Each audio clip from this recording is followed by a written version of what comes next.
Welcome to international TV news channel. ఈరోజు మనం వరంగల్ జిల్లా చిన్నరావుపేట మండలం చిన్నరావుపేట గ్రామంలో ఉండడం జరిగింది. మనతో మాజీ సర్పంచ్ అయిన కుండే మల్లయ్య గారు మనతో ఉన్నారు. నమస్తే సార్, బాగున్నారా?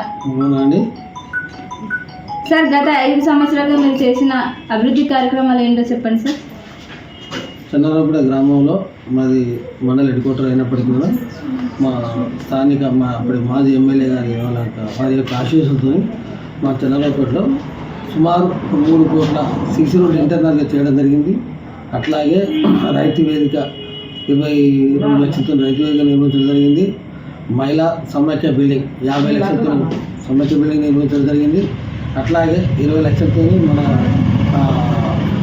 హెల్త్ సంబంధించినటువంటి బిల్డింగ్ కూడా నిర్మించడం జరిగింది, సబ్ సెంటర్. అట్లాగే ఇంటర్నల్గా చాలా వరకు మరో రోడ్డు కూడా పోయడం జరిగింది. ఎక్కడ కూడా మురికి కాలువలు కూడా నిర్మించడం జరిగింది.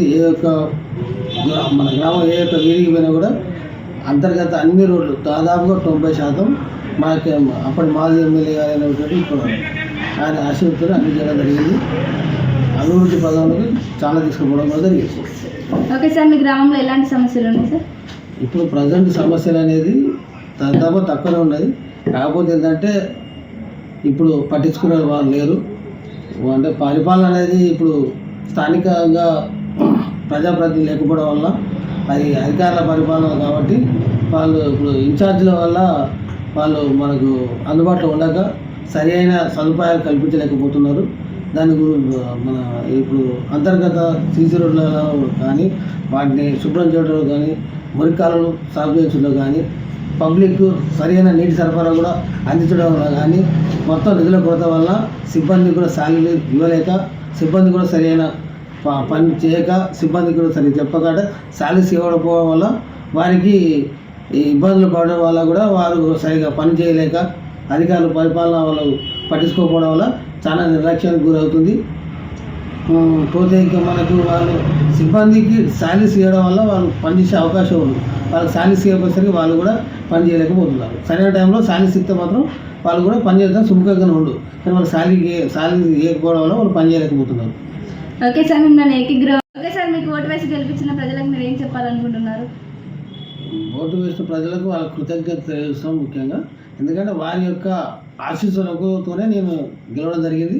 వారి ఆశయాలకు అనుగుణంగానే కూడా అంతకంటే ఎక్కువనే చేయడం జరిగింది. గ్రామాల అంతర్గత సీసీ రోడ్లు కానీ డ్రైనేజీలు కానీ మట్టి రోడ్లే కానీ మా విలేజ్లో ఒక్కొక్క ప్రాంతంలో ఒక కాలనీ ఉండే దానికి కనీస సౌకర్యం నడవడానికి కూడా దారి లేకుండా ఉండే పరిస్థితి.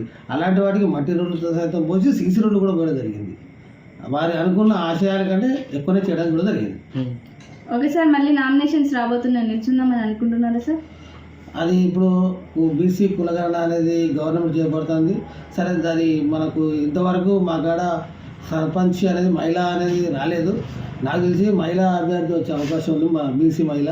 సరే, ఇప్పుడు మనకంటే మహిళ అంటే నిలబడే అవకాశం లేదు. మళ్ళీ ఏమైనా జనరల్ స్థానం వచ్చినా కూడా ఒక బీసీ జనరల్ వచ్చినా కూడా నిలబడే అవకాశం అయితే ఉంది. సరే, అప్పటి రిజర్వేషన్ బట్టి ఆలోచన చేస్తాం. ఓకే సార్, చివరిగా మా ఛానల్ ద్వారా ఇంకా ఎవరికి ఏమైనా చెప్పాలని అనుకుంటున్నారా?